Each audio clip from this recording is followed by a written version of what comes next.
Ok, eh ben bonjour à toutes et tous. Merci d'être présentes et présents pour cette table ronde spéciale. On va parler d'éducation financière.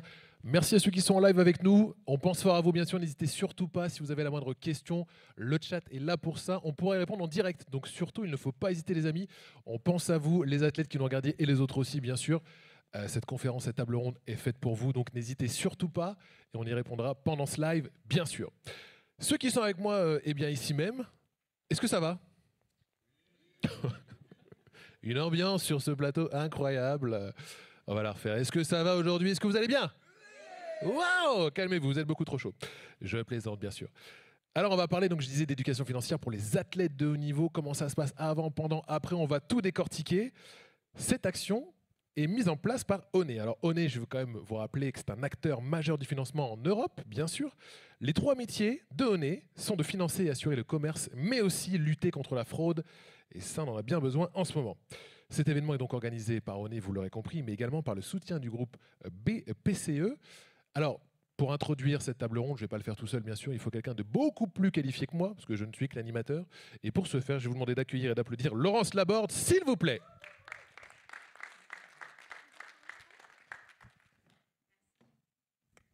Merci Mathurin, bonsoir à tous et bienvenue. Je suis ravie de vous accueillir ici ce soir chez BPCE dans cet auditorium. Je voulais commencer par peut-être deux petits chiffres, ou vous poser une question d'ailleurs. Si je demande qui dans cette salle se sent à l'aise pour gérer son budget au quotidien, qui lève la main? Vous êtes deux. On doit avoir une quarantaine de personnes dans la salle. Alors, si vous êtes là ce soir, c'est pour parler d'éducation financière, donc c'est que vous avez de bonnes raisons d'être avec nous. En France, c'est 2 Français sur 3, en fait, qui ne se sentent pas du tout à l'aise pour gérer ce sujet au quotidien, qui n'ont pas, en fait, les clés pour pouvoir sereinement gérer leur budget. Si on focus un petit peu sur la tranche, puisque ce soir, on va s'adresser à vous, athlètes, sur la tranche des moins de 35 ans, on est à 70% des moins de 35 ans qui estiment ne pas avoir les clés pour faire face à leur situation financière en toute quiétude. Voilà, donc les chiffres montrent l'importance de ce sujet. Votre présence ici ou à distance d'ailleurs le montre également. Donc merci d'être parmi nous. J'espère que vous allez bien profiter de cette conférence. Pourquoi ONE s'intéresse à ce sujet? Parce que nous sommes alliés du quotidien de plus de 7 millions de consommateurs chaque année dans leurs projets d'achat, de financement de matériel sportif, mais ça peut être aussi de voyage ou d'éléments high-tech. Donc on est vraiment présent au quotidien et on essaie de permettre à nos clients et aux consommateurs de gérer leur budget de façon plus équilibrée et plus maîtrisée. Cette gestion budgétaire, c'est vraiment un pilier dans notre politique RSE, donc responsabilité sociale et environnementale. On a 3 piliers, la planète, people, donc les gens, les collaborateurs, mais voilà, les gens au sens large, et puis les partenariats durables. Et dans ce pilier des partenariats durables, on s'inscrit vraiment dans l'accompagnement par plusieurs biais. On travaille avec Crésus, qui est une association en fait, qui nous aide à accompagner les clients dans des situations un petit peu plus difficiles individuellement. Donc on travaille avec eux depuis 2013. Et puis aujourd'hui, on a 100% de nos conseillers clients en fait, qui sont formés à la fragilité financière. Donc ça, c'est plutôt pour la partie gestion budgétaire. Et puis ONE s'inscrit aussi dans une dynamique sportive, c'est-à-dire que ça fait vraiment partie de notre ADN. Et ça, en fait, on l'illustre sur plusieurs... le mot m'échappe, mais voilà, sur plusieurs sujets, je vais le dire comme ça. Donc déjà, on a la chance de mécéner des athlètes. 2 athlètes, Matteo Colsonnet qui est dans la discipline BMX et puis Pierre Ambroise que vous verrez juste après en athlétisme. On a également la chance d'avoir pu être partenaire des Jeux de Paris 2024 grâce au groupe BPCE, ce qui nous a offert l'opportunité de proposer à nos collaborateurs d'être volontaires en fait. Et ça, on en a une dans la salle ce soir, une volontaire ONE, qui pourra vous en parler tout à l'heure pendant le cocktail si vous voulez, mais voilà, qui a vraiment vécu des moments formidables au travers de cette expérience-là. Et puis aussi un dernier exemple, La Chance aux enfants, qui est une association en fait des Hauts-de-France, qui a souhaité l'année dernière permettre aux enfants des Hauts-de-France, des enfants défavorisés en fait, de pouvoir assister à des épreuves, des Jeux de Paris. Et donc on a mécéné une centaine d'enfants pour qu'ils puissent venir assister aux Jeux de Paris 2024. Voilà. Dans le quotidien de nos collaborateurs aussi, voilà, le sport a beaucoup d'importance. D'ailleurs, Pierre-Ambroise, tu es déjà venu faire des séances de coaching chez nous avec les collaborateurs. Je n'allais pas passer, je n'allais pas parler des résultats, mais voilà, c'était des moments très appréciés quand même. Voilà, donc tous ces sujets-là nous amènent ici ce soir. On est très content de vous accueillir. Je vais passer la parole à Sylvie du groupe BPCE qui nous fait le plaisir d'être là aussi et qui soutient cette initiative. Je tenais à remercier, avant de passer le micro à Sylvie, nos participants et nos intervenants même ce soir. Donc Valentin Belot qui est athlète en pentathlon moderne, Pierre-Ambroise Boss, qui a été champion d'athlétisme à Londres en 2017, 800 mètres. Christophe qui est là, Christophe qui représente Finance et Pédagogie, il n'y a plus les logos derrière moi, et Delphine pour la Fondation du Sport Français. Mathurin, notre animateur que vous avez déjà vu. Et un grand merci à l'équipe, aussi à mon équipe qui a organisé cet événement et qui est là ce soir. Donc merci à tous pour cette organisation. Sylvie. Ben merci à tous aussi et merci Laurence d'avoir introduit et surtout organisé avec Onet cet événement parce que c'est avant la semaine de l'éducation financière et ça prend tout son sens dans le groupe aussi parce que le groupe c'est presque à la jeunesse du groupe. Je ne vais pas jouer l'ancêtre mais en 1818 quand les caisses d'épargne ont été créées, elles étaient créées pour apporter un savoir aux gens et leur permettre d'épargner et de prévoir leur budget pour les aléas de la vie. Donc on est toujours dans cette genèse du groupe et avec Finance et Pédagogie encore plus puisqu'ils sont issus directement du monde des caisses d'épargne. Et puis cette année, en prenant l'angle des athlètes, vous faites écho bien sûr à notre partenariat, à l'héritage, mais aussi à l'ambition du groupe comme banque du sport, comme groupe bancaire du sport. Alors groupe bancaire du sport, c'est trois dimensions. C'est être la banque de l'économie du sport. Alors là, on a toute une multitude de palettes. Mais c'est aussi être la banque qui lutte contre la sédentarité. On sait que c'est le mal du siècle et au sein de nos entreprises, les collaborateurs ont besoin de plus bouger, de plus faire du sport et puis nous, de moins rester assis devant notre écran 8 heures par jour sans se lever. Et puis bien sûr, c'est continuer et accompagner toujours et encore et même différemment le monde du sport, les athlètes, les clubs, les fédés, et pas que financièrement, mais aussi sous l'angle de leur parcours professionnel, l'angle de leur vie et puis de leur reconversion. Donc merci et je laisse la place à la table ronde. Merci beaucoup Laurence, merci Sylvie. Très très belle introduction et justement on va démarrer tout de suite cette table ronde. Je vais inviter mes intervenants à venir prendre un petit micro sur le côté et me rejoindre sur scène sous vos applaudissements s'il vous plaît. Delphine, Christophe, Pierre-Ambroise et Valentin.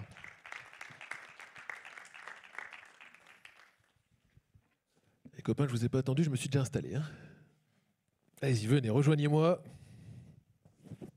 Alors Laurence a fait une très très belle présentation de chacun et chacune.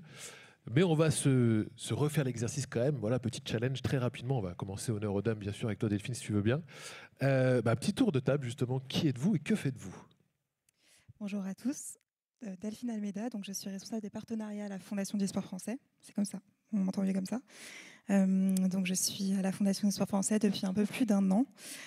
Et pour résumer rapidement ce que c'est la Fondation du Sport Français, c'est une fondation reconnue d'utilité publique qui fait le lien entre le monde économique et les acteurs du sport français, qui permet donc de flécher les fonds de mécènes directement à des sportifs de haut niveau, des clubs sportifs, des associations sportives, etc. Donc on soutient vraiment le monde du sport à travers cet outil qui est le mécénat. Merci d'être parmi nous, Delphine, merci beaucoup. À côté de toi, c'est Christophe. Christophe, dis-nous tout, qui es-tu, que fais-tu? Alors moi, je m'appelle Christophe, je travaille pour l'association Finance et Pédagogie. Donc mon métier, c'est de faire tous les jours de l'éducation financière. Et donc je représente un petit peu la Normandie, puisque c'est ma région d'adoption, on va dire. Et tu viens de Normandie, d'ailleurs, tu as fait la route tout à l'heure exprès pour ça. Exactement. Merci d'être parmi nous, ça nous fait bien plaisir. À ma gauche, on va continuer avec toi, avec Valentin. Dis-nous tout. Bonjour à tous, je m'appelle Valentin Bello, je fais du pentathlon moderne. Donc 5 épreuves, de la natation, de la course à pied, de l'équitation jusqu'à Paris, du tir et de la course à pied. Et maintenant une épreuve nouvelle qui remplace l'équitation, une épreuve d'obstacle, un peu la Ninja Warrior. Donc assez sympa, en découverte. Et je suis accompagné moi par la BPCE, par le service Digital et Payment depuis 1 an pour préparer Paris. Et ravi d'être parmi vous ce soir. Écoute, le plaisir est partagé. Je suis fatigué rien que d'avoir entendu tes disciplines. Je n'en pratique aucune et c'est très bien comme ça. Bravo pour ce que tu fais. À côté de toi, c'est Pierre-Ambroise. Dis-nous tout, qui es-tu, que fais-tu? Bonjour Mathurin, bonjour. Valentin, du coup, on te voit sur TF1, ta reconversion est toute tracée, c'est ça? Je la travaille, je la prépare. 2029, gagnant Ninja Warrior. Je pensais m'inscrire, c'est dommage. Bonjour à tous. Eh bien, Pierre-Ambroise Boss, je suis tout jeune retraité de l'athlétisme. Voilà, je faisais le 800 mètres sur la piste et aujourd'hui, dans le contexte, je suis mécéné, effectivement, comme le disaient tout à l'heure nos compatriotes. On fait une belle team en fait depuis 2 ans, 3 ans même, quasiment. Donc voilà, merci Oné pour toutes ces opportunités, parce qu'on va en parler tout à l'heure, mais créer des liens avec ses amis, c'est magnifique, mais avec le monde professionnel, c'est parfait aussi, parce que ce sont des gens qui restent. Excellent. Les amis, merci d'être avec moi sur ce plateau, parce que si j'étais tout seul, il serait déjà terminé. Laurence a dit tout à l'heure, je m'appelle Mathurin, c'est mon vrai prénom pour celles et ceux qui se posaient la question, ce n'était pas une blague. Voilà, donc moi je vais avoir le plaisir de pouvoir animer et présider cette table ronde. On est donc parti sur l'éducation financière. Christophe, je vais te solliciter en premier, parce que l'éducation financière, c'est un peu un gros mot, entre guillemets, qu'on dit, mais c'est quoi l'éducation financière? Alors l'éducation financière, un vaste sujet qui est intéressant et qui concerne tout le monde. Alors maintenant, c'est vrai qu'on n'est pas tous logés à la même enseigne, puisqu'il y en a qui en reçoivent, d'autres un peu moins. Mais quoi qu'il arrive, on en a besoin. Alors ce que c'est, si on devait définir un petit peu l'éducation financière, c'est en fait acquérir des connaissances, voire des compétences pour apprendre à bien gérer son argent et pouvoir répondre de façon optimale, voire efficacement, à des questions qu'on se pose tous les jours. Parce que l'argent, on peut dire ce qu'on veut, mais c'est le nerf de la guerre. Alors qu'on parle d'argent et d'éducation financière auprès des sportifs de haut niveau, il y a encore une particularité qui est un peu plus présente, c'est-à-dire qu'il va falloir quand même qu'ils apprennent à gérer des revenus qui sont parfois aléatoires, parfois variables, des fois inexistants, des fois un petit peu plus avec des pics à la hausse. L'autre chose importante, il va falloir aussi apprendre à budgéter, à épargner. On verra tout à l'heure la prévoyance, un sens important. Donc à investir aussi pendant la carrière, parce que par définition la carrière est courte, donc il faut penser déjà à l'avenir. Et enfin, il va falloir savoir et lire et interpréter des contrats parfois complexes et parfois avec une fiscalité un petit peu particulière aussi. Donc l'éducation financière doit vous servir à aborder tout ça de façon un petit peu plus sereine. Ok, merci beaucoup Christophe. Est-ce qu'il y a des athlètes dans la salle? Levez la main, les athlètes. Ok, alors j'aurais dit mais bienvenue. La définition du coup là, pareil à main levée, vous êtes ok avec ça ou justement là c'est une découverte totale pour vous? Est-ce que c'est une découverte? Ou vous aviez déjà des bases? Ok, on n'a pas des petits laprotismen, ils ont déjà des bases. Il est blindé là-bas. Très très bien. Christophe, du coup tu as dit là dans l'explication sur l'éducation financière, on a parlé de budget. Mais c'est important quand même de remettre un peu justement ce sujet en avant. C'est quoi un budget? Qu'est-ce qu'un budget en fait? En fait, un budget, c'est une planification des dépenses et des recettes et des revenus en quelque sorte. Maintenant, il y a un élément, une composante qui est essentielle et qu'on oublie parfois, c'est l'épargne. Alors pourquoi, quand on est sportif de haut niveau, la vraie problématique, c'est que vous avez des revenus qui sont, comme je disais tout à l'heure, aléatoires, qui sont parfois variables, donc compliquées à gérer. Et à lisser dans le temps, c'est parfois un peu difficile. Après, on a la partie dépenses, qui, elle, où là, vous avez 2 vies à mettre en parallèle, donc votre vie privée, parce que vous êtes comme tout le monde, hein. Vous avez des factures à payer, vous avez votre loyer, vous avez les courses à aller faire, vous avez vos abonnements à Netflix ou autres, toutes les dépenses quotidiennes. Et en plus de ça, il va falloir assurer des dépenses spécifiques, donc préparer les entraînements, les déplacements, les soins, l'alimentaire, les entraînements, les déplacements pour les entraînements ou les compétitions. Et quand on parle de revenus aléatoires, hein, on parlait des revenus tout à l'heure, c'est des primes de performance, c'est du sponsoring, c'est des fois des contrats, hein, parce que la plupart moi je suppose, les sportifs qui sont ici, est-ce qu'il y a des sportifs professionnels? Je ne pense pas, on est plus dans le monde amateur. Professionnels, donc il y a un statut qui est un peu particulier, mais ceux qui ne sont pas professionnels, comme c'est la plupart, il faut qu'ils gèrent toutes ces variables difficilement. Et puis quand on parle d'épargne derrière, l'épargne c'est essentiel parce qu'il va falloir prévoir une épargne de précaution pour les imprévus. Parce que des imprévus, comme dans la vraie vie, vous en avez. Hein. Si le frigidaire tombe en panne, il faut le remplacer. Mais vous, si vous vous blessez, il y a une baisse de revenus. La performance n'est pas là. Donc, la prime de performance, elle peut ne pas être présente. Et puis après, il faut penser aussi l'épargne à long terme. Donc, prévoir l'après-carrière. Et généralement, on la prévoit pendant la carrière, voire des fois avant. Et puis après, on a d'autres vies, on a les loisirs, on est sportif de haut niveau, on a envie de profiter un petit peu, comme tout le monde. Et puis après, on se retrouve avec avoir dépensé un petit peu avec la montre qui va bien ou la petite voiture. Quand on a une grosse prime, notamment quand c'est des primes de champion du monde ou de champion olympique, il faut faire attention, garder la tête froide, penser toujours à l'avenir. On en sait déjà beaucoup plus grâce à toi, Christophe, sur l'éducation financière et le budget. Ce que je propose, Delphine, c'est qu'on t'interroge après justement pour apporter des solutions. En attendant, je vais me tourner vers ces 2 loustiques, comme on dit, vers ces 2 athlètes. Est-ce que ça fait écho, ce que vient de dire Christophe? Est-ce que vous étiez préparé à ça au début de votre carrière? Comment ça s'est passé pour vous? Qui veut démarrer? Ils sont vraiment en train de le faire. Allez hop, ça dégage. Pardon. Non, mais c'était une vraie découverte. Hein. Ouais. On arrivait, moi je sais que j'avais 18 ans, j'arrivais à Paris, mes parents qui m'aidaient pour financer mon entraînement, l'INSEP, et au début, construire un budget, c'était pas trop la question, c'était plutôt assuré pour aller à la fin de l'année. Et après, avec les résultats qui augmentent, on a commencé à avoir des revenus, des partenaires qui nous accompagnent, des mécènes, et ça s'est appris un peu sur le tard et au fil des rencontres. Et là, aujourd'hui, je vois qu'avec le temps, je suis content d'avoir appris et de continuer d'apprendre parce que je pense que c'est cette soif d'apprendre. En fait, on est tous passionnés dans le sport et on cherche à s'améliorer, à performer en permanence dans nos entraînements et dans notre performance. Et en éducation financière, pour moi, c'est la même chose. Je prends dans le même biais. Et je pense qu'en France, on démarre assez de loin parce que même à l'école, on ne nous en parle pas trop. Et je suis super content de cette table pour découvrir tout ça. Et puis après, moi, en tant qu'athlète, j'ai voulu monter ma team, mon équipe, recruter mes entraîneurs.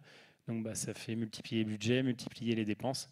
Et du coup, j'ai dû apprendre et me faire accompagner pour être à l'équilibre et pour essayer d'avancer, pas faire une banqueroute. Donc, je suis content d'apprendre et de continuer d'apprendre à découvrir. Et je le souhaite même aux jeunes athlètes qui démarrent. Je le vois quand on discute avec eux. On se soif de solutions, de comment je peux faire, comment je peux m'améliorer. Et à tout niveau, hein, parce qu'il n'y a pas que les sportifs qui forcément ont gagné énormément, qui sont dans cette gestion et de vouloir créer du patrimoine, mais aussi des athlètes. Chacun à son échelle, on peut construire son patrimoine, investir. Et donc, en ayant les bons conseils, c'est plutôt cool. Et je te confirme, je rebondis, c'est vrai qu'on en avait parlé aussi, mais sur cette question d'éducation financière, ça peut aussi dépendre de l'environnement social et familial. C'est un sujet qui est parfois souvent tabou. Et au même titre, je vais me prendre en exemple, mais c'est vrai que je ne suis pas athlète, mais j'aurais aussi aimé avoir un peu la connaissance de Christophe et ses conseils au début de ma carrière pour pouvoir commencer à y réfléchir aussi. Mais heureusement pour moi, Oné est là parce que Oné, nous sommes en contact, puisque ma nouvelle télé, c'est grâce à vous. Je suis à mon 3e paiement et heureusement que vous êtes là, sinon je ne l'aurais pas eu. Et c'est vrai en plus. On pourra vérifier les comptes avec Angélique après, c'est la pure vérité. Merci Oné. Je me régale grâce à vous. Je vois les replays de Pierre Ambroise sur YouTube. avec Nelson et ça fait bien peur. Plaisir. Ok, alors pour qu'on comprenne bien quand même, Valentin, toi tu disais tu as tout un staff du coup que tu dois prendre en compte, rémunérer parce que tu fais pas les choses un peu comme tout le monde entre guillemets, enfin tu as préféré t'entourer mais choisir toi ton entraîneur, ça c'est ça si je comprends bien? Ouais, c'est ça. Au début, j'ai commencé à travailler à l'INSEP. Donc, on était dans une structure fédérale classique avec des entraîneurs et on est recruté. On est en équipe de France et on a tout un staff qui est constitué autour de nous. Et après avoir remporté mon deuxième titre de champion du monde, j'ai décidé de monter mon équipe.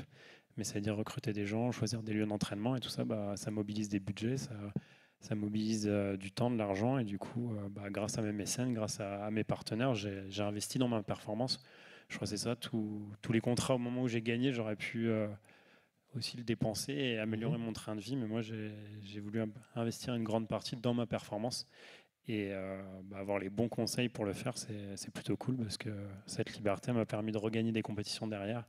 Et aujourd'hui, c'est une vraie fierté parce que quoi qu'il arrive, même si je ne regagne pas de compétition, le jour où j'aurai arrêté, j'aurai appris plein de choses et qui seront transposables dans la vie professionnelle parce qu'on est un peu autant entrepreneur de notre vie. Donc, c'est un peu comme ça que j'essaye d'apprendre et je suis en pleine voie encore d'avoir plein de choses à apprendre.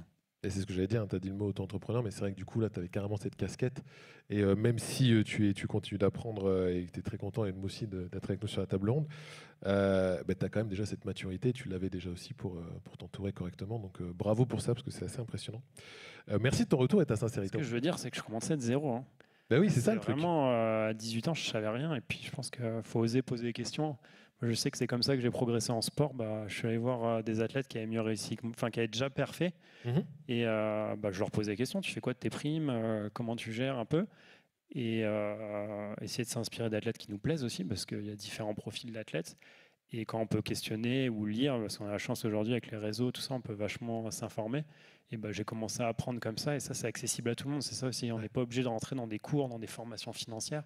On peut apprendre à plein de niveaux, à plein d'échelles. Et puis, je pense que c'est quand même Pierre Ambroise, mais aujourd'hui, on est plutôt mature dans notre sport et puis on est content de pouvoir partager.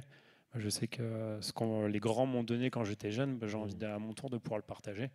Et quand ça tourne comme ça, c'est assez bienveillant et ça aide sans avoir la prétention d'être un gestionnaire parfait. On fait plein de conneries, mais la volonté d'apprendre, elle est essentielle. Et puis, c'est en faisant des erreurs qu'on découvre et qu'on apprend aussi. Donc, il n'y a pas d'échec, il n'y a que des expériences. Beau ce que je dis. Oui, mais justement, je tiens à réagir sur ça. On n'a pas beaucoup de chance en fait dans une carrière. C'est-à-dire que si on dépense et qu'on fait des erreurs, ça dure 10 ans. Peut-être moins pour certains, alors plus pour des Lionel Messi et compagnie, mais il y en a pas beaucoup des gens comme ça. Effectivement. Et en fait, c'est ça le truc, c'est que moins on fait les erreurs, moins on sera dans la merde après. Mais il faut vraiment le comprendre, ça, en fait. C'est ce que j'aurais aimé comprendre très tôt. Oui, c'est ce que j'allais te demander. Toi, comment ça s'est passé, du coup, pour ton début de carrière? Et puis, justement, par rapport à ce sujet de finances, d'épargne, comment les premières primes, comment ça s'est passé pour toi? Alors, on n'a pas tout à fait la même histoire, mais on n'a pas les mêmes sports. Alors, je fais juste un aparté tout à l'heure sur ce que disait Christophe. Tu parlais en fait d'être professionnel ou pas, du statut des athlètes. En fait, on peut être professionnel dans des sports et gagner quasiment rien. En athlète, par exemple, être professionnel, ça veut dire gagner. Il y a une Ligue 1 et une Ligue 2. En gros, la Ligue 2, c'est 830 € net. Donc, si vous voulez, on ne va pas beaucoup épargner avec ça. Voilà, c'était juste ce petit aparté. Moi, j'ai eu la chance, en fait, de très rapidement avoir des contrats avec des équipementiers, Nike, Puma, Adidas. Et je peux vous garantir qu'on est tous prêts à gagner de l'argent. C'est génial. Hein. Et moi, j'ai eu une éducation tout à fait modeste. On manquait de rien, mais... Voilà, ils n'avaient pas non plus des connaissances exceptionnelles sur l'épargne et compagnie, mes parents. Donc en fait, ils m'ont laissé faire et j'ai rencontré très rapidement un agent qui s'est occupé de moi. Okay. Et j'ai très rapidement dédouané pour être déchargé en fait comme beaucoup de monde en France, moi, j'ai un petit souci je l'ai plus aujourd'hui, mais de parler d'argent, ça m'a toujours dérangé. En fait, c'est des sujets qui sont un peu tabous dans ma famille aussi. Donc plus on le mettait loin, mieux c'était. Et en fait, c'était très bien de gagner de l'argent, c'était très bien de le dépenser. Bien entendu, c'est toujours le cas parce que moi, je j'ai toujours eu je suis pas forcément un gros dépensier. Je vais pas acheter des vêtements ou des choses comme ça, mais par contre, la générosité, celle que j'ai mis dans le sport, je la mettais dans l'argent. C'était le même principe. Donc du coup, ça part vite. Mais comme toi, en fait, je voulais aussi le dépenser pour être meilleur dans mon sport. Et en ce sens, je pense m'être embourgeoisé. Et au lieu de partir dans un stage et dépenser 5 000 €, ça ne me dérangeait pas de dépenser le double ou le triple ou le quadruple sur ces stages-là, alors qu'on avait la même qualité, plus proche, avec moins de monde et avec des billets moins chers, en trouvant de meilleures solutions. Voilà, c'est des choses comme ça, moi, ces erreurs-là que j'ai fait assez rapidement. Ok, ça me permet de rebondir, hein, puisque on l'a abordé aussi, on va l'aborder, mais ce fameux fantasme de l'athlète de haut niveau où la performance, ça amène l'argent, est-ce que c'est vrai? Est-ce qu'on gagne vite de l'argent quand on est athlète pro ou pas, mais de haut niveau? Est-ce que c'est un peu ce que le commun des mortels peut se poser comme question, ou peut faire le raccourci en fait, de se dire bah oui, mais les gars ils gagnent des compètes, ils sont forcément rémunérés derrière. Est-ce que c'est vrai ou est-ce que c'est un petit peu plus compliqué que ça?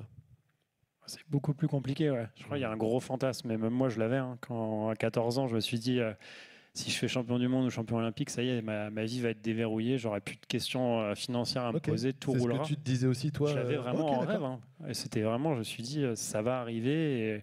Et après, c'est la performance qui va me donner tous ces contrats, en fait, comme si c'était un dû. Et assez vite, non, c'est pas du tout le cas. C'est beaucoup de travail, beaucoup de compétences à développer autour, parce qu'on le voit, deux sportifs avec les mêmes performances, c'est des contrats, c'est des aventures complètement différentes. Et j'ai eu la chance d'être allé assez vite aux Étoiles du Sport. Ça regroupe beaucoup de sportifs de haut niveau. Et on a des vraies tables rondes, des vrais temps d'échange entre sportifs. Et là, c'est beaucoup de sportifs qui ont pu me déconstruire tout ça et qui ont pu me construire aussi autre chose, de me dire oui, ça va t'aider de performer, mais c'est pas ça qui va te changer ta vie s'il n'y a pas de travail derrière.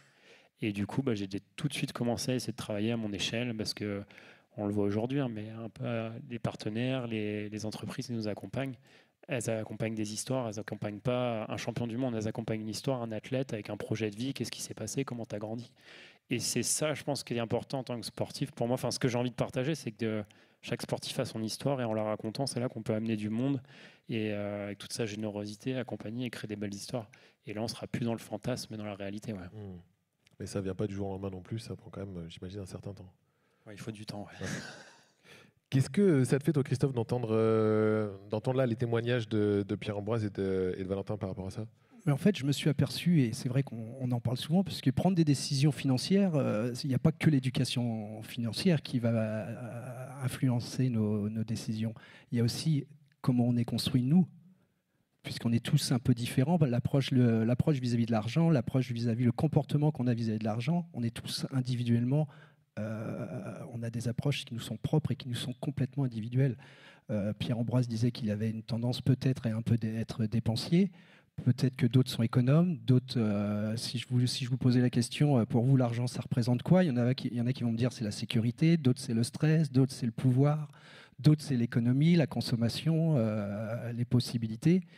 Donc on a un comportement, et donc ça influence aussi nos choix, puisqu'on n'a pas tous reçu, on n'est pas tous dans le même environnement social, on n'a pas tous le même environnement familial, on n'a pas la même culture, parfois la religion qui joue, et puis on n'a pas le même âge, puis il y a des moments dans la vie où des fois on est un petit peu plus dépensé. Donc avoir un couple avec l'éducation financière et une prise de conscience de comment on réagit par rapport à l'argent, parce qu'il faut rester naturel là aussi, hein. On peut pas... Et puis, il faut profiter un peu de la vie quand on peut, mais il faut garder une réserve. Et peut-être que c'est le garde-fou, l'éducation financière, c'est le garde-fou pour ceux qui sont peut-être un peu dépensiers. Et puis, il y en a qui sont trop économes. Il faut aussi être capable de profiter un petit peu de la vie quand on a des rentrées d'argent. Et puis, pour se libérer un peu l'esprit, quoi. Exactement. Parce que, juste pour finir, l'argent, hein, le problème des sportifs de haut niveau, c'est souvent une source de stress.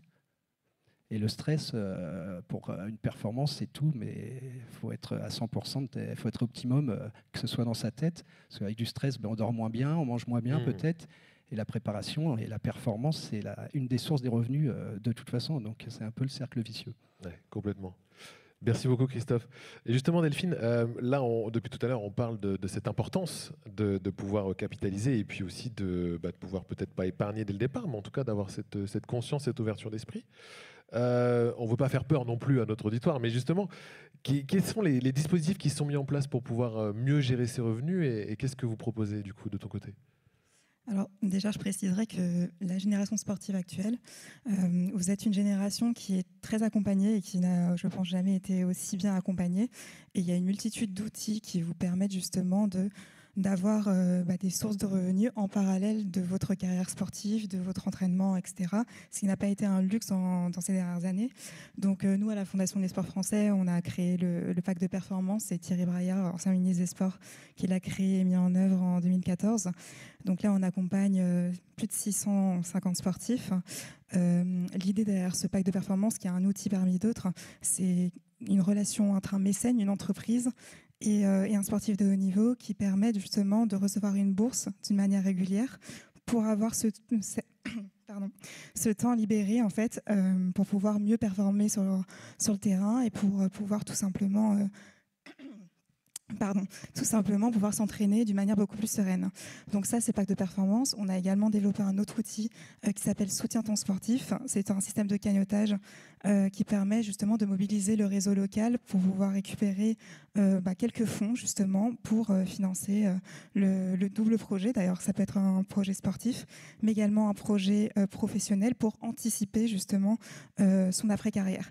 Donc ça, c'est les projets qu'on porte côté Fondation des sports français, mais vous êtes extrêmement accompagné avec des structures et des institutions qui sont engagées sur cette thématique de sortir en fait les sportifs du seuil de pauvreté. C'était d'ailleurs l'objectif de l'Agence nationale du sport en amont des Jeux Olympiques, défi relevé. Il n'y en avait aucun sportif qui sont partis justement aux Jeux Olympiques et qui étaient sous le seuil de pauvreté. Et l'ANS justement met en place des CIP qui sont des contrats en fait avec des entreprises qui permettent aux sportifs d'avoir du temps libéré pour s'entraîner. Et ce temps libéré, il est financé justement par l'Agence nationale du sport. Donc on a affaire vraiment à une multitude d'outils qui vous permettent véritablement de performer. Et je rebondis sur les propos de Valentin tout à l'heure, d'où l'importance en fait d'avoir cette ouverture d'esprit et cette curiosité pour aller se renseigner justement auprès des acteurs légitimes pour vous parler de ces sujets-là, parce que il faut pouvoir en parler. Pour pouvoir parler auprès des mécènes, auprès des entreprises, pour pouvoir se vendre, il faut comprendre ce que c'est le mécénat, il faut comprendre ce que c'est le sponsoring, il faut savoir ce qui existe pour pouvoir en parler. Vous êtes les meilleurs ambassadeurs, vous êtes vos propres commerciaux. Et pour récupérer, pour décrocher ces opportunités, la clé, c'est vraiment de pouvoir en parler, et de pouvoir en parler en fait en tant qu'entrepreneur de votre propre carrière pour pouvoir démarcher votre réseau et les personnes légitimes qui peuvent vous apporter ce genre de conseils. Hyper important, tu as dit des mots qu'on a dit déjà tout à l'heure, mais qui résonnent fort, entrepreneur. Est-ce que vous considériez comme ça en fait ? Est-ce qu'un sportif de haut niveau, au début de sa carrière, se dit tiens, il faut que j'ai cette culture de l'entrepreneuriat pour pouvoir gérer ma carrière de la meilleure des manières possibles financièrement ? C'est hyper important en tout cas ce qu'a dit Delphine et je voudrais rebondir dessus bien sûr, sur ce sujet-là justement. On est vraiment entrepreneur quand on est un sportif de haut niveau et on le comprend pas tout de suite. Je pense qu'on est tous un peu pareil. On a la tête dans le guidon et voilà, j'en vois quelques-uns aujourd'hui qui, je ne sais pas si vous êtes en début de carrière ou au milieu en tout cas. Je ne sais pas si vous gagnez beaucoup d'argent ou vous n'en gagnez pas beaucoup, mais en tout cas ce qui est sûr c'est qu'on a qu'une chose en tête, c'est d'être champion olympique, champion du monde, peu importe, et on fera tout ce qu'on peut pour l'être. Et on va omettre en fait tout ce côté, qu'est-ce que c'est le mécénat ? La curiosité en fait des finances, c'est souvent pas très intéressant. On se dit effectivement, comme dit Valentin, je gagnerai. Je l'ai entendu beaucoup ça dans l'athlète d'ailleurs, c'est marrant. Je vais perfer, je vais faire la perf et ça va venir. Non, ça marche pas comme ça. En plus, ça marche encore moins comme ça maintenant. Il y a 10 ans peut-être, mais là, il y a encore plus le côté médiatique qui joue un rôle primordial dans la finance. Je prends l'exemple de Sacha Zoya, par exemple, que vous connaissez sûrement. Il n'est pas champion olympique aujourd'hui, mais c'est sûrement un des athlètes qui gagne le plus aujourd'hui parce que très rapidement, il a été médiatisé et l'engouement a pris. Moi, si je veux rebondir sur ce que disait Delphine, justement, c'est hyper important. On met notre énergie à être meilleur dans ce domaine-là de notre sport tous les petits détails, on les connaît à la fin de notre carrière, on connaît tout sur notre sport, mais on connaît rien sur l'argent. Ça, en tout cas, moi, c'était mon cas. Et je pense que plus on le fait très tôt, ces choses-là, regardez ce qu'il y a dans notre contrat, au lieu d'attendre que l'agent te dise bon alors qu'est-ce que tu en penses, il y aura un bonus plus gros si tu fais ça, on prend pas le gros fixe, parce que vous voyez comment ça fonctionne les contrats, il y a un fixe et des bonus, la plupart du temps c'est toujours comme ça. Si c'est l'agent ou les marques qui se positionnent et pas nous, c'est déjà la première erreur en fait. Pareil pour le mécénat. Pourquoi j'ai envie d'aller travailler avec cette boîte en mécénat? Qu'est-ce qu'elle va m'apporter humainement aussi? Est-ce qu'elle va durer dans le temps? Ces choses-là, je parle de ça parce que j'ai fait une erreur en 2016 avec une entreprise qui s'appelait Chaban et c'était mon premier pack de performance. Okay. J'ai absolument pas joué le jeu, parce que je préparais les Jeux Olympiques de Rio et que j'étais focus et c'était le moment où j'étais le meilleur dans ma carrière. Donc, moi, dans ma tête, je n'avais pas du tout le temps pour ces choses-là. Alors que si, en fait, on l'a et on sait très bien le gérer, le temps, quand on est sportif de haut niveau. Et voilà, je finis sur ça parce que je vais laisser les autres parler quand même. Ah, mais c'était hyper intéressant ce que tu dis, donc il n'y a aucun souci. Mais tu dis que tu n'as pas joué le jeu, parce que je rebondis quand même sur ce mécénat-là, mais il s'est passé quoi du coup Alors, c'était un contrat de 1 an ou 2 ans, je ne sais plus. Okay. Une entreprise à Lyon, une grosse entreprise, une grosse boîte d'architecture qui fait des pistes d'athlètes, des piscines. Je ne sais pas, tu as mon agent qui m'appelle. Est-ce que dans 6 mois, il y a un rendez-vous, il voudrait te voir au moins une fois? C'est quand même le minimum. Bah, avec plaisir, on prend date. Et puis, à cette date-là, il y a un stage finalement, il est programmé par le coach. En fait, c'est jamais de notre faute, quoi. Ouais. Et c'est tout le temps de notre faute finalement, puisque si c'est nous qui décidons de notre programme assez tôt dans notre carrière, toutes ces choses-là, on peut déjà les gérer. Mais en fait, de petit à petit, j'ai jamais eu de contact avec ces gens-là. Voilà, ils sont sûrement géniaux, mais je l'ai jamais su. Et ils ont sûrement une très mauvaise image de moi. Aïe, on va essayer de rectifier ça, mais ça me paraît mal barré. Bon, ça va, c'est en 2016, la prescription. Non, mais oui, il y a prescription. Justement, parce que du mécénat, on n'est pas obligé de faire quoi que ce soit. C'est ça le principe du mécénat. Mais ça ne marche pas comme ça, en fait, les relations avec les gens. On ne peut pas recevoir sans donner. Oui, c'est du mécénat, je suis d'accord, c'est la définition, mais pas dans notre cas. Si je peux rebondir, effectivement, le mécénat, contrairement au sponsoring, les contreparties ne sont pas autant élevées, mais les contreparties existent quand même. Elles sont minoritaires. Elles sont mineures, voilà, c'est ça que je voulais dire. Elles sont mineures, absolument, mais elles sont tout de même importantes. Et justement, pour qu'un contrat se pérennise, effectivement, il faut honorer ces contreparties pour qu'il y ait vraiment un échange gagnant-gagnant entre l'entreprise et le sportif de haut niveau. Et c'est pour ça, et c'est grâce à ça, à votre attitude, à votre sérieux, à votre rigueur, que voilà, une convention peut durer dans le temps et que vous, de votre côté, vous soyez serein pendant plusieurs années parce que le soutien de l'entreprise, sa confiance en vous va être pérennisé. Et justement, évidemment, une entreprise peut vous choisir parce que vous performez dans votre sport, vous commencez à être un petit peu connu, etc. C'est normal, c'est important.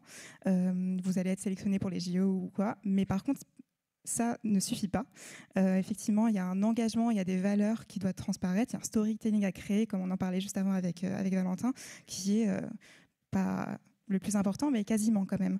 Et c'est grâce à ces valeurs, à cette attitude, qu'une entreprise va pouvoir récolter. En fait, vous allez pouvoir partager justement les mêmes valeurs et potentiellement mettre déjà un pied dans l'entreprise pour préparer votre carrière. Donc, l'entreprise vous peut-être vous proposer une opportunité pour ensuite, voilà, vous avez 35, 40 ans, pour pouvoir proposer une porte de sortie de votre carrière sportive.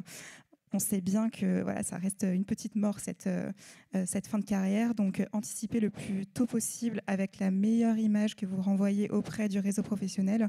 Ça, c'est un très, très bon conseil que vous a exprimé les deux sportifs, mais que toutes les institutions peuvent vous partager, effectivement. Merci beaucoup Delphine. Je t'entendais réagir, Pierre, justement sur ce que disait Delphine.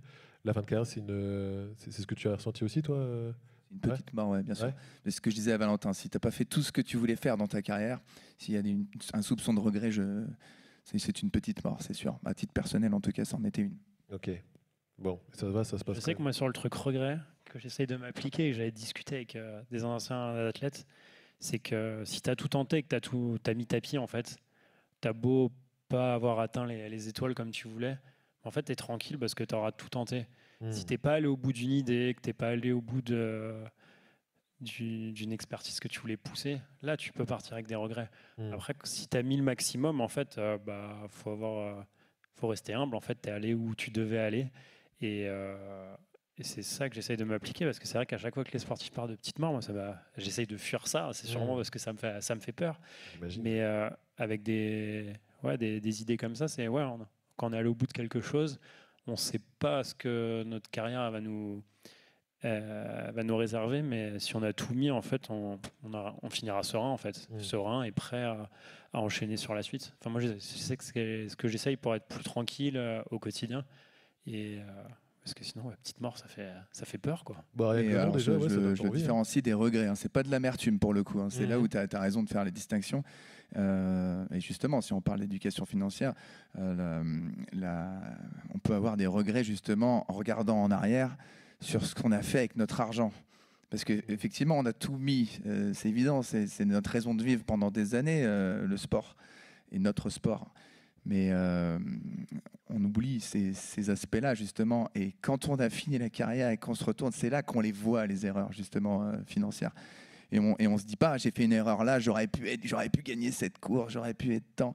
Non, justement, parce qu'on a tout mis sur le moment et on le sait très bien. Je sais que si tu as des soucis financiers, Oné propose des financements en plusieurs fois sans frais. Mais tu es déjà mécéné par eux. J'aurais pu se pointer avant.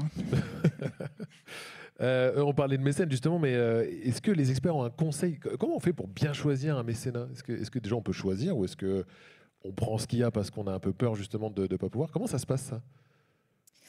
Les sportifs choisissent leur mécène, bien sûr. Côté Fondation du Sport Français, on peut potentiellement proposer, quand des entreprises sont intéressées pour soutenir un sportif, on peut leur proposer quelques profils de sportifs. Et d'ailleurs, pour rebondir justement à ce que je disais avant, on propose des profils de sportifs qui sont généralement des profils qu'on choisit avec l'Agence nationale du sport et qui sont jugés comme prioritaires.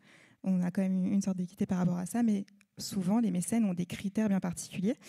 Donc, ça peut être effectivement des sportifs les plus connus, donc potentiellement médaillables, etc. Donc là, évidemment, le vivier de sportifs se réduit. Mais de plus en plus de mécènes sont vraiment intéressés par des sportifs qui ont un engagement en dehors de leur carrière sportive, notamment RSE, donc engagés dans une association environnementale, humanitaire, etc. Voilà, ce type de valeurs, en plus de la carrière sportive, joue vraiment. Mais effectivement, en fait, le sportif peut choisir son mécène. L'idée aussi du mécénat, c'est que un mécène peut être vraiment ancré dans un territoire donné, votre territoire. Donc ça peut être le réseau local, le boulanger du coin, etc., le supermarché. Et justement, pour pouvoir les démarcher, il faut savoir parler de ce que c'est le mécénat et pouvoir vous vendre. Et justement, ça fait une super transition parce qu'on a une question sur le live qui t'est adressée, Delphine. Comment on fait pour obtenir un mécénat ou un sponsoring quand on est athlète? Donc on a commencé à répondre un petit peu à la question, mais est-ce qu'il y a des petites précisions supplémentaires? Alors pour le mécénat, effectivement, on est quasiment les seuls à pouvoir faire ça. Donc côté Fondation du Sport Français, ça dépend en fait, bien sûr, le statut du sportif. Mais nous, le critère d'éligibilité de base, c'est l'inscription sur liste ministérielle ou avoir été inscrit sur liste ministérielle. Ça, c'est vraiment le critère numéro 1. Ensuite, on prend attache avec la Fondation du Sport Français. Donc, on a des délégués territoriaux, c'est des ambassadeurs en territoire qui sont des portes d'entrée côté Fondation du Sport Français, où vous soumettez un dossier et ensuite vous devenez éligible au pacte de performance. Donc là, deux choix, vous nous rapportez au mécène ou on vous propose un mécène. Sinon, on a un autre dispositif, si vous êtes inscrit sur les listes ministérielles, notamment les relèves, espoirs, collectifs nationaux, un dispositif qui s'appelle Soutien ton sportif. Là, vous êtes autonome, vous vous inscrivez directement sur la plateforme. Il y a un comité de sélection bimensuel qui permet vraiment de sélectionner, d'être sûr que les sportifs qui sont inscrits correspondent bien aux critères d'éligibilité. Et là, vous êtes autonome dans votre cagnotte. Vous pouvez la partager sur vos réseaux, auprès de vos proches, etc., pour pouvoir récolter des fonds qui sont évidemment, et c'est le nerf de la guerre du mécénat, ces dons sont défiscalisés, donc à hauteur de 60% pour les entreprises et 66% pour les particuliers qui font un don. Ok, merci beaucoup Delphine et merci pour la question qui a été posée directement sur le live. Christophe, un conseil qu'on peut donner aussi, parce que là on est dans les conseils, l'entourage c'est quand même hyper important, savoir s'entourer de personnes de confiance, ça joue pour beaucoup? C'est souvent primordial. Ouais. Le problème c'est que la confiance, ça se contrôle quand même. Mm-hmm. parce qu'on peut avoir confiance, mais il faut être en mesure de pouvoir vérifier ce qu'on signe, les contrats qu'on signe, les investissements qu'on va faire. Parce que combien de sportifs se sont vus embarquer sur des investissements douteux ou quoi que ce soit, avec des rentrées d'argent importantes. Et pourtant, sur le moment, ils étaient en confiance. L'agent ou qui que ce soit leur a proposé. Donc il faut quand même avoir une culture financière basique peut-être, mais au moins, ou au moins s'y intéresser, comme Valentin disait. Ça, c'est personnel, chacun fait comme il veut. Mais la confiance, ça se contrôle quoi qu'il arrive. Et encore plus quand on parle d'argent. Donc c'est hyper important de quand même, l'argent, on peut dire ce qu'on veut, mais on en a tous besoin et c'est le nerf de la guerre. On parlait d'entreprise tout à l'heure. Vous avez raison, c'est une entreprise que vous créez. À la différence près, c'est que vous avez une date butoir qui, à un moment donné, ça va s'arrêter. Donc la carrière, elle est forcément, par définition, elle est courte. Donc on parle de prévoyance, on parle d'épargne, c'est prévoir bien en amont ce qui va se passer après. Et souvent, c'est ce que Valentin ou Pierre-Ambroise disaient, c'est-à-dire qu'on y pense, on est focus sur la performance quand on est sportif de haut niveau. Et puis on arrive à la fin de carrière, puis on se dit, mince, j'ai oublié de penser à ça à ce moment-là. Alors maintenant, c'est pas évident quand on s'entraîne 2-3 fois par jour à penser à sa formation, à penser à sa reconversion, à penser à ce qu'on va faire. C'est sûr que... Et donc, s'entourer de personnes de confiance d'un point de vue financier, c'est important, mais aussi d'un point de vue accompagnement sur tout le reste de la vie. Ouais. C'est un conseil pour tout le monde, en fait. Oui, voilà. Puisqu'il faut être à 100%, il faut être focus sur son sport, sur sa discipline, puisque c'est la source de ses revenus. Complètement. La performance. Complètement. Merci beaucoup Christophe. Et on rebondit sur le conseil que donnait tout à l'heure Delphine. Soyez curieux, évidemment. Allez vous renseigner si vous en avez l'envie, bien sûr. Ça continue à réagir sur le live, donc on vous remercie infiniment déjà. On a une question pour les athlètes. Ah non, c'est par là. Donc les athlètes. Oui, vous êtes des athlètes absolument de la finance et de l'accompagnement. Et ça, c'est beau. Et ça, j'achète. Je me perds complètement. Combien de temps avez-vous mis pour avoir des sponsors ou des mécènes? Intéressante cette question qu'on nous pose. Moi, je suis rentré à l'INSEP en 2010. En 2012, je fais champion du monde junior.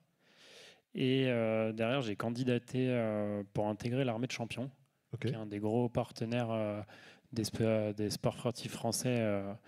Parce qu'il y a plus de 224 athlètes pour les Jeux de Paris, donc c'est un vrai partenariat. C'est des contrats de travail, on est complètement détaché, mais on est assimilé, on est militaire. Et c'est grâce à mes performances, là pour le coup, c'est vraiment un des critères principaux. Les performances, l'historique aussi dans son sport, parce qu'il y a des fédérations avec des athlètes qui n'ont pas joué le jeu, et du coup, l'armée qui ne veut pas se réengager et qui ne veut pas accompagner derrière. Mais du coup, moi, j'ai attendu 2013, au bout de 3 ans, j'ai eu mon premier contrat. J'ai eu de la chance que c'était un CDI, donc c'est quelque chose sur lequel on peut s'appuyer. Et j'ai démarré comme ça, et puis après, j'ai eu des partenaires qui m'ont accompagné via le pack de performance. Et maintenant des mécènes, et ça s'est construit dans le temps, et à chaque fois j'ai essayé de ne pas me focuser là-dessus, en fait, de continuer sur moi ce que je maîtrisais, c'était ma performance, progresser, continuer d'apprendre, c'est ce que je disais depuis tout à l'heure, et me renseigner auprès d'athlètes qui réussissent, d'athlètes qui font des belles choses, sont des choses qui m'inspiraient, et ça a démarré comme ça, donc des choses déjà plus installées, étatiques. Et puis après, avec Thierry Braillard aussi, qui a créé le pack de performance, ça a été un vrai renouveau pour tous les athlètes en France. Ça a été exceptionnel. Enfin, aujourd'hui, la fondation qui est aussi créée, elle est née de ça derrière. Donc c'est quelque chose aussi. Tous, en tant que sportifs, on est responsable à notre niveau de cette construction-là. Et si on est des sportifs qui arrivons à jouer le jeu, mais pour jouer le jeu, il faut qu'il y ait des grands qui nous aient appris à savoir comment jouer le jeu, parce que c'est facile à dire, j'ai loupé un mécène parce que j'ai pas donné contact, j'ai pas nourri la relation, mais si personne me l'a partagé, j'ai pas pu l'apprendre. Et donc du coup, c'est une forme aussi entre sportifs, on essaye d'apprendre, se donner les bons conseils, et ce côté pédagogie, aller chercher des personnes qui savent. Et se nourrir comme ça. Mais ça s'est fait un peu comme ça, moi, mes premiers partenariats, contrats et mécènes. Ok, donc à peu près 3 ans pour le premier. Et pour toi, du coup, ça s'est passé comment, Pierre-Ambroise? Je voudrais juste d'abord rebondir sur ce que tu viens de dire, justement. On parlait de l'entourage tout à l'heure. Et tu viens de parler de les mécènes, qu'est-ce qui se passe, leur relation avec eux. L'entourage est hyper important. Ouais. J'ai un exemple concret là-dessus. Okay. J'ai eu 2 agents dans ma carrière. Les 2 sont de grands amis. Et ils ont juste 2 façons de faire différentes. Il y en a un qui m'a pas mis la pression. Comme je le disais tout à l'heure, c'était en 2016. J'étais dans un moment de pic de ma carrière. Et j'ai pas pris ça en considération. Et en fait, il a laissé filer. Parce que c'est toujours plus facile avec moi de laisser filer. Et le deuxième, c'est Brian Cantero, que Johanna connaît très bien, puisqu'on est en ce moment, on bosse dans une association qui s'appelle The Clean Project ensemble. Donc voilà, comme quoi les amis restent et ils peuvent être agents et sortir du cadre après. Et c'est lui qui a pris soin de mes relations avec Oné au tout début. Et c'est la raison pour laquelle je suis là aujourd'hui. Okay. Donc c'est 2 façons de faire différentes et qui changent tout. Changent tout sur le long terme. Pour revenir à mes débuts, dans ce cas-là, c'était ça ta question. Moi, j'avais un tout petit contrat avec un équipementier, mais quand même un petit peu de pécule et une course. Une seule course, et le soir même, dans un bar, le mec d'une autre boîte, en fait, d'un autre équipementier, a rajouté un 0. Okay. L'appel de l'argent, tout simplement, ça va pas plus loin que ça. À ce moment-là, on en a besoin et on sait ce qu'il nous faut pour réussir. Et ce qui est marrant, c'est qu'après, la même chose s'est passée quelques années plus tard dans un bar encore. Ne sous-estimez pas les gens alcoolisés pour négocier, les amis. Les Chinois ont inventé ça et c'est vrai. Et ça fonctionne comme ça. Avec modération, bien sûr. Toujours. Nous, on n'a pas besoin de boire, c'est eux. Ah oui, c'est vrai, ah oui. Je suis bête. Oui, donc pas avec modération pour eux aussi, quand même, il faut dire. C'est de la prévention, bien sûr. Ok, donc toi, c'est au bout d'une course, mais la course était concluante, du coup, j'imagine. Quand le contrat a changé, que tu es passé de 10 à 100 euros. La course, c'était, il y a eu une performance qui a fait que je suis passé sur les radars en fait, des marques, tout simplement. Okay. Voilà, tout simplement, j'étais pas en dessous et il a suffi d'une seule.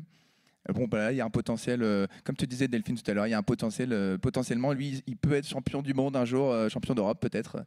Peut-être pas d'ailleurs, mais en tout cas, ils aiment bien miser. La plupart des marques, d'ailleurs, ça marche aussi beaucoup dans le foot. Ils misent sur des très jeunes parce qu'ils se disent, voilà, projet Mbappé, quoi. À tout moment, le mec, il est injouable.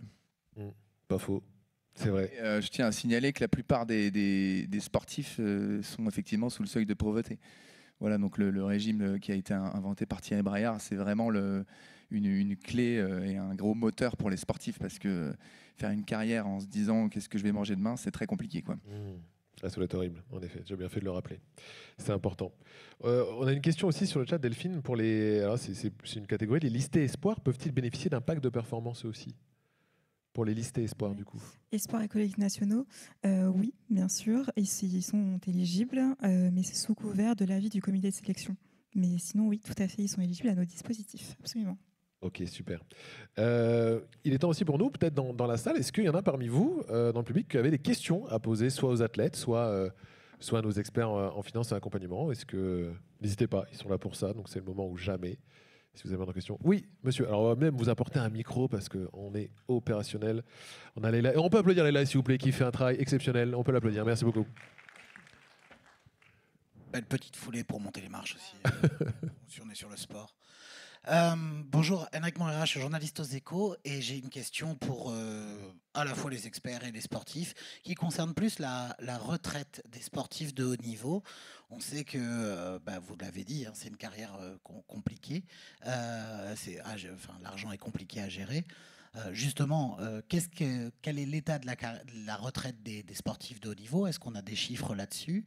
Et qu'est-ce qui est mis en place et qu'est-ce qu'ils peuvent faire? Et pour vous, les sportifs, qu'est-ce que vous avez fait pour constituer votre propre retraite, s'il vous plaît? Merci.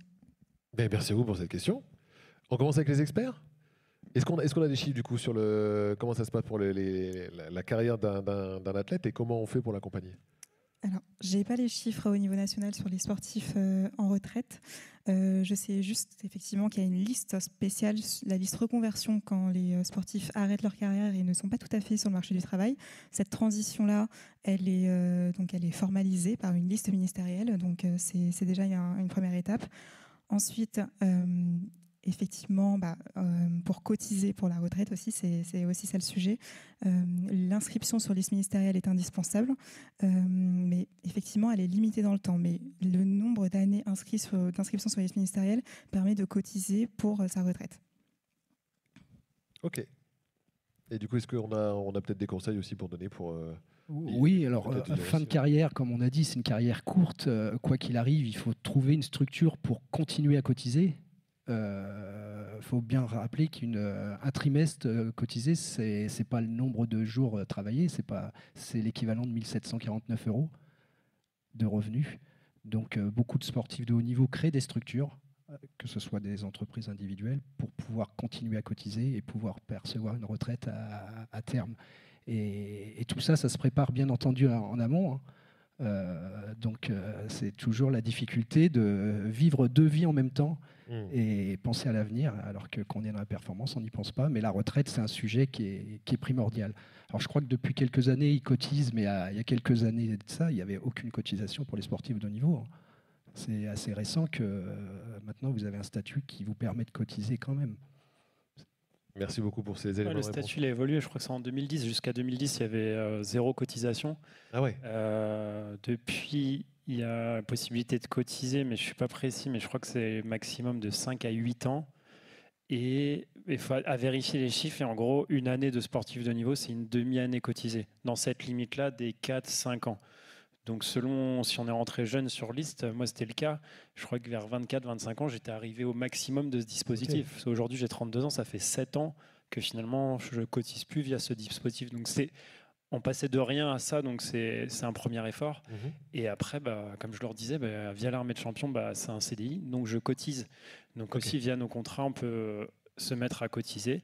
Et moi, c'est comme ça que j'ai commencé à cotiser, mais après, je n'ai jamais regardé.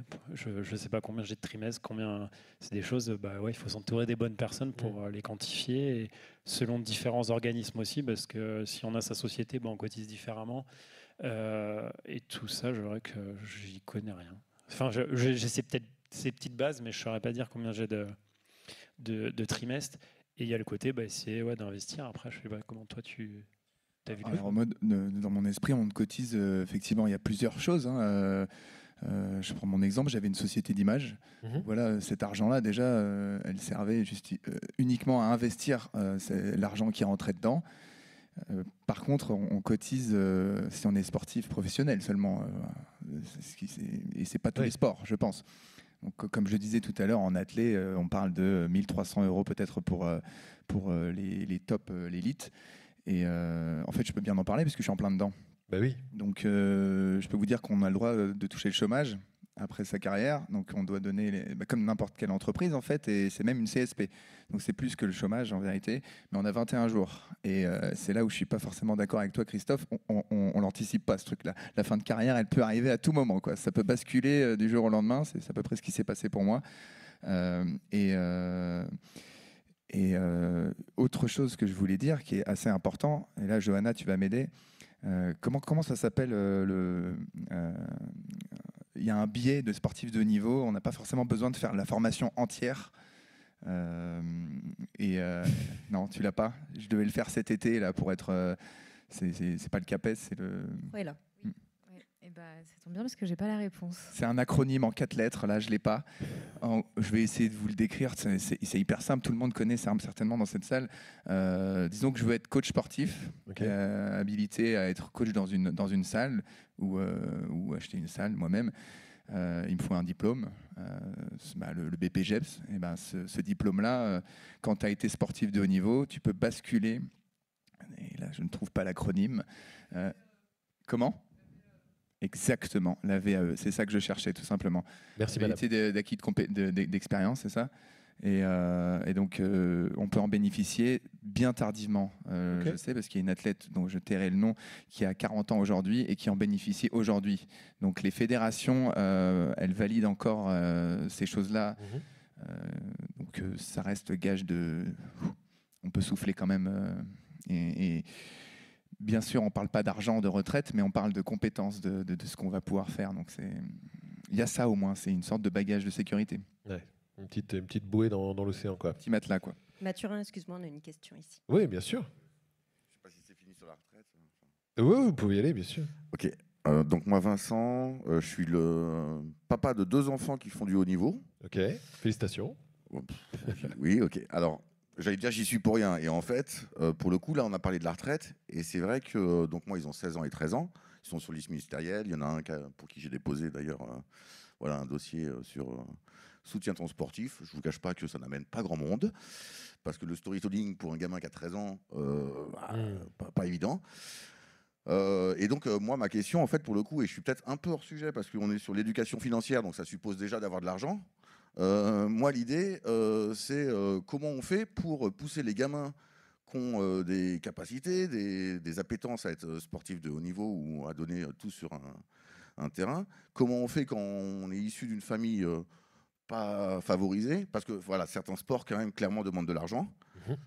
Et donc, si les parents ne sont pas là pour suivre, eh ben, le gamin, il ne pourra jamais rien faire et il n'aura même pas l'occasion d'intégrer l'INSEP à 18 ans, parce que déjà, j'imagine que vos parents quand même ont contribué à votre parcours et ont investi du temps, de l'argent, de l'énergie. Et bref, moi, ma question, en fait, elle était, et je venais un peu chercher ces réponses-là ici, c'est comment on peut aider les familles à financer le parcours des jeunes enfants athlètes de haut niveau pour autant. Déjà, merci pour votre question. Question très intéressante. Est-ce qu'on a des éléments de réponse à apporter? Moi, je veux bien rebondir là-dessus, parce que je crois qu'en France, il ne faut pas le négliger.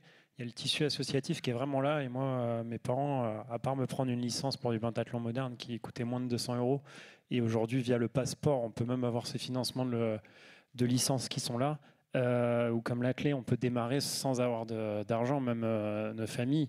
Et c'est grâce à nos résultats au début que moi j'ai pu rentrer en pôle espoir. En pôle espoir, j'étais pris en charge par la fédération.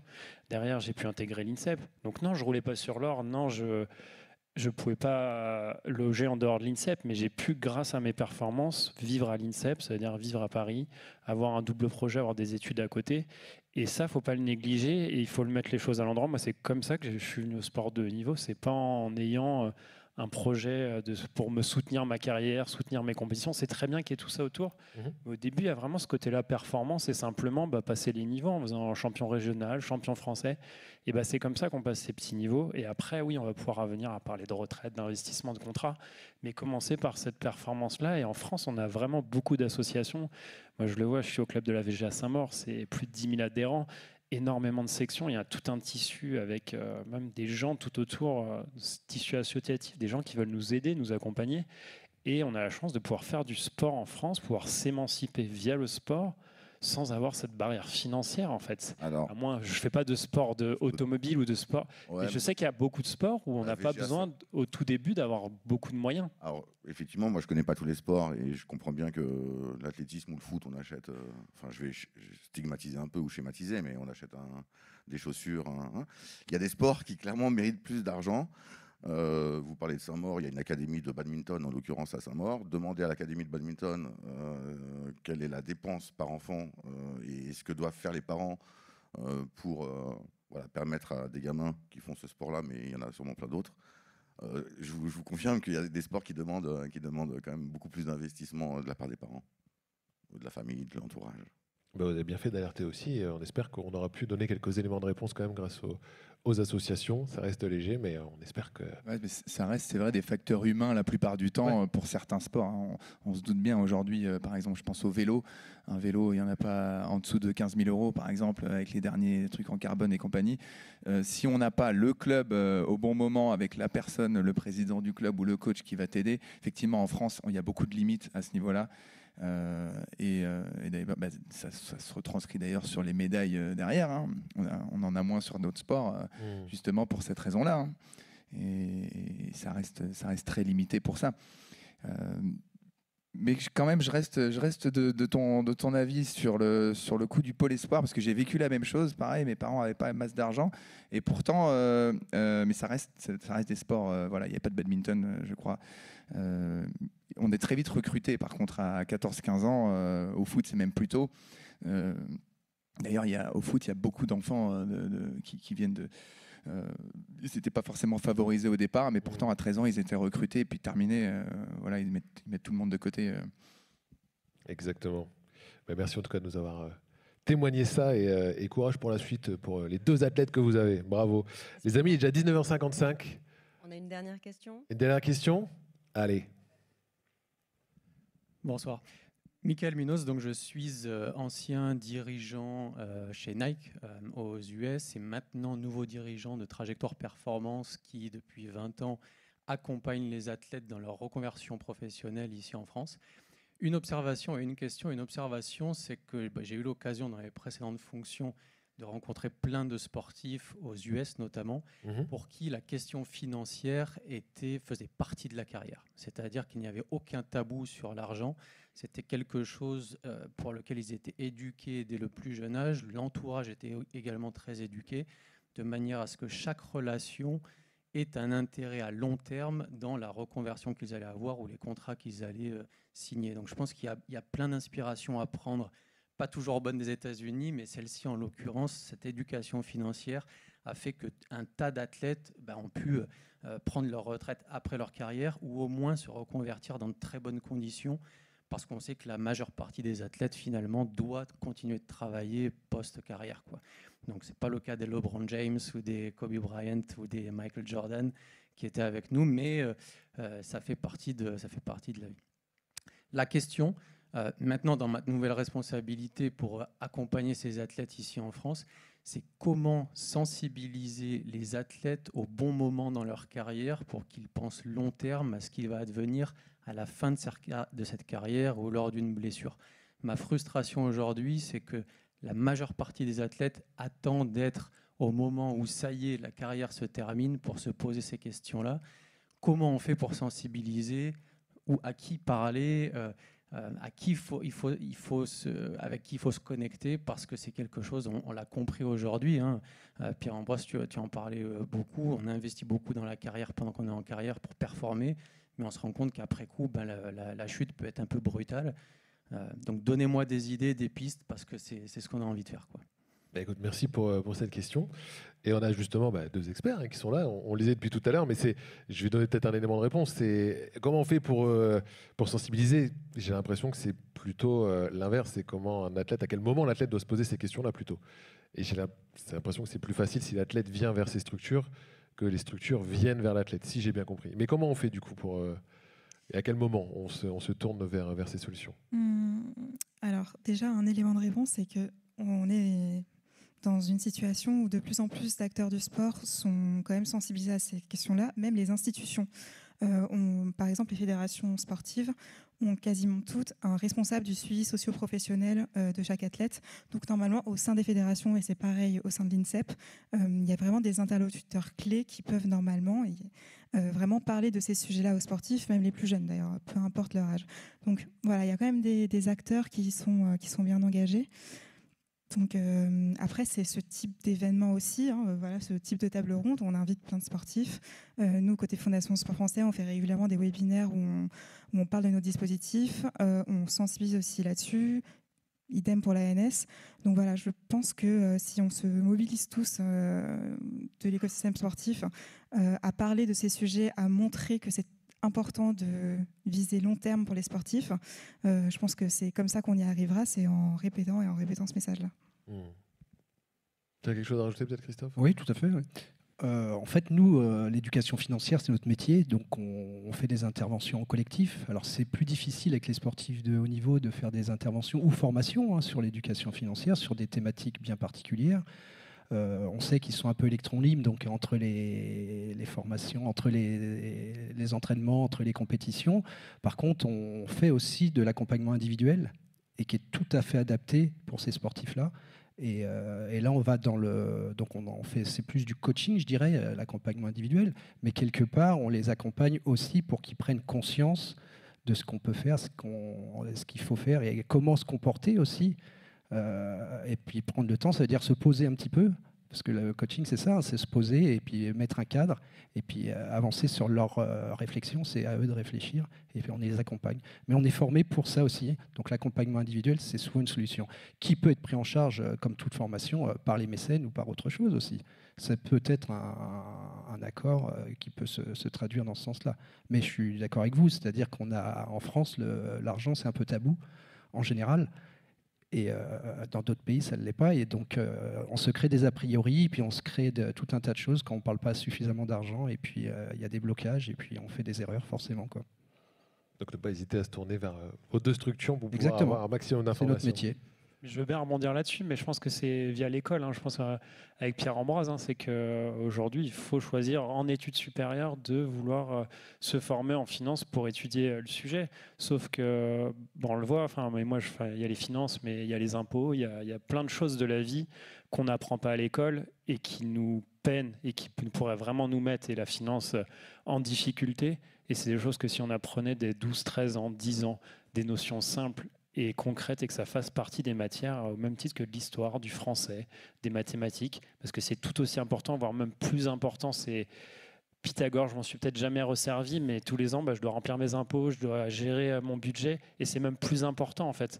Pythagore, j'aurais pu l'apprendre à 26, 30 ans, ou je pourrais même l'apprendre encore plus tard. Et c'est des choses, je ne veux pas les opposer, tout est important dans le savoir, mais vraiment que, et je pense que c'est à l'échelle pas que de sportifs, mais de la population française, c'est à nous de monter ces sujets-là et que ça intègre les formations dès l'école, en fait, parce que l'école, ça reste un berceau où tout le monde y passe. Et si on pourrait avoir un socle de connaissances communes qui serait super intéressant, et en restant sur des choses assez simples, et on a des super pédagogues qui pourront nous amener des meilleures notions et le prémisse de pouvoir grandir. Je pense que ça va passer par là avant tout. Écoutez, s'il y a quelqu'un du ministère de la Culture ou de l'Académie française qui nous regarde en ce moment, Valentin, mais c'est vrai que je vote pour toi. On a cette sensation que Mais c'est non, mais déjà sans trop rire, tard ouais, en ouais. fait. À ce moment-là, j'ai rien contre les experts, au contraire, ils sont tout à fait les bienvenus en début de carrière, mais à mon avis, c'est déjà trop tard à ce moment-là, quoi. On est focus dans autre chose en fait, et on n'a pas envie de parler de ça, quoi. Ouais, donc le conseil, c'est plutôt c'est le mieux. Je voulais juste te dire une dernière chose, mais même pour les sportifs, je vois que pour aller aux Jeux Olympiques, on devait valider une formation au niveau de l'antidopage, donc un minimum de connaissances qu'on devait avoir, et c'était un certificat qu'il fallait qu'on ait pour participer aux Jeux Olympiques. Mais il pourrait y avoir des choses similaires en termes de finances, des bien plus jeunes, mais des dispositifs qui, à chaque degré de sa carrière ou de performance, des choses qui sont évaluées, et on doit avoir ces petites formations et ces validations. Et moi, je sais que je ne m'y intéressais pas trop à la partie antidopage, mais si je savais que je ne pouvais pas faire les Jeux si je n'avais pas cette formation-là, c'est quelque chose, à un moment donné, j'ai plus le choix, donc je le fais. Et je pense que si ça ne se fait pas naturellement, on serait obligé de passer par des choses un peu plus obligatoires, en fait. Et je voulais juste rebondir justement sur ce que tu disais. Tout à l'heure, monsieur, vous parliez de ça. La plupart des sportifs ne peuvent pas investir parce qu'ils ne gagnent pas grand-chose. Je ne suis pas forcément d'accord avec ça parce qu'il y a pas mal de régimes, notamment à l'INSEE, par exemple, où on ne paye pas grand-chose.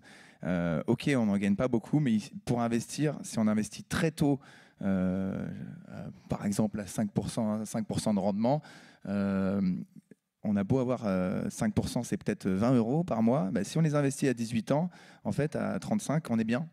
Et ça non plus, on ne le sait pas, personne ne nous le dit. Donc les cours d'éducation financière auraient peut-être fait du bien à ce moment-là, bien plus tôt. Ouais, quoi.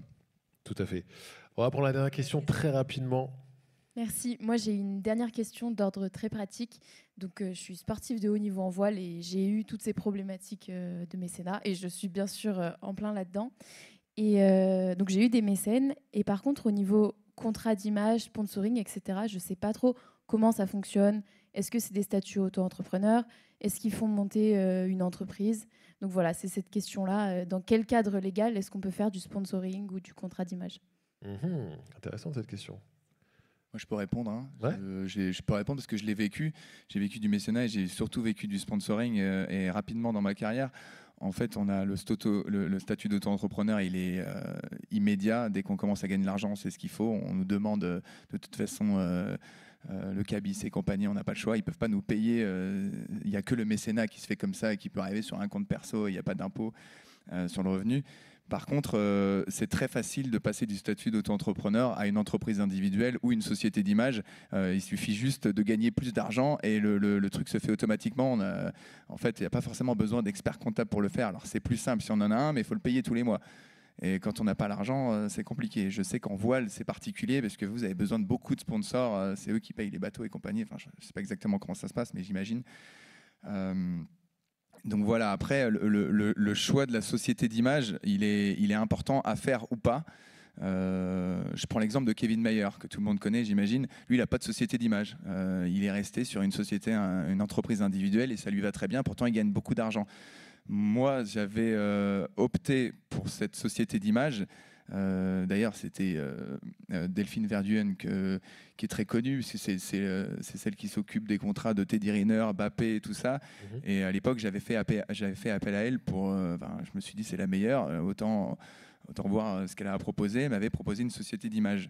Sauf que cette société, on est censé mettre de l'argent dessus. Soit on prend des dividendes ou pas si on a besoin à la fin de l'année de cet argent.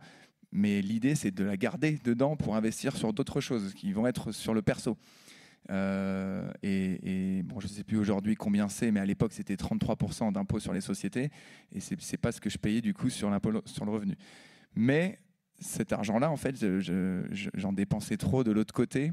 Donc j'avais besoin en fait de prendre en fait sur cette société. Donc elle m'a jamais servi à grand chose pendant toute ma carrière. Et ça, c'est des choix en fait importants à faire. Et la plupart du temps, c'est du cas par cas en fait. Mais pour le coup, le statut d'auto-entrepreneur, il est facile et il est surtout facile à basculer au moment où on gagne plus d'argent, quoi. Merci beaucoup pour ta question en tout cas. Les amis, c'est la fin de ce live parce que le temps passe vite en bonne compagnie, vous le savez, il est déjà 20h06. Alors pour vous, on va se retrouver dans l'espace cocktail juste derrière. Donc justement, si vous souhaitez continuer à échanger avec nos experts et nos athlètes, c'est le moment ou jamais, autour d'un petit toast de crevettes ou végétarien bien sûr, parce qu'on est en 2025, il faut penser à tout le monde et ça fait bien plaisir. L'occasion de remercier encore Oné, le groupe BPCE, bien sûr, toutes les équipes d'Oné qui ont mis en place cette table ronde inspirante et puis surtout très instructive. Merci Delphine, merci Christophe, merci Valentin, merci Pierre-Ambroise. N'hésitez surtout pas du coup à aller vous renseigner sur les différentes structures de Delphine et de Christophe pour avoir un maximum d'informations. Et puis je pense que le meilleur des conseils, c'est n'attendez pas trop tard. Soyez curieux dès le départ. Allez vous renseigner, allez faire des salons aussi, des formations. Et puis surtout, allez sur les sites différents pour pouvoir vous renseigner un maximum sur l'avant, le pendant et l'après. Merci infiniment à tous les quatre. C'est la fin de ce live. Merci à vous de nous avoir suivis. Et on se dit à très bientôt. Bonne soirée tout le monde. Salut!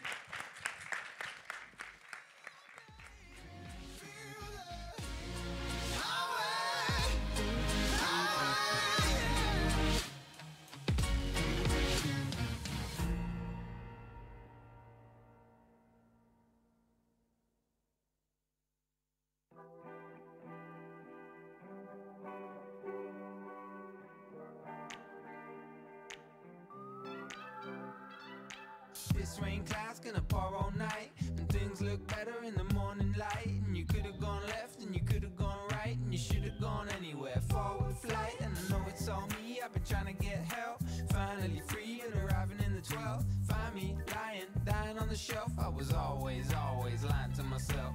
I don't wanna be left without you. I don't wanna take breaths without you. I can be exactly what you need, cause now I see that it was always us. I don't wanna be left without you. I don't wanna take breaths without you. I can be exactly what you need, cause now I see that it was always us. All the rest